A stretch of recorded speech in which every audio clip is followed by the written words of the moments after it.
جاده موفقیت هیچ وقت سرراست نیست. جاده موفقیت پیچی داره به نام شکست، دور برگردونی داره به نام سردرگم، سرعتگیری داره به نام بعضی از دوستان، چراغ قرمزی داره به نام دشمنان، چراغ احتیاطی داره به نام خانواده، تابلو راهنمایی داره به نام هدایت الهی. توی این جاده یه ماشینی هست به نام اراده، راننده ای داره به نام عقلانیت، فرمونی داره به نام بصیرت، موتوری داره به نام جسارت، چرخهایی داره به نام تلاش.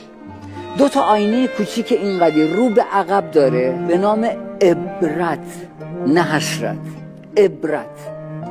صندوق عقبی داره به نام تجربه، دنده گیربکسی داره به نام برنامه ریزی، برف پاکنایی داره به نام شفاف سازی. تو باک این ماشین یه سوختی هست به نام امید، یه مکمل سوختی هست به نام توکل. این ماشین یه کمک فنری داره به نام انعطاف، مدارا.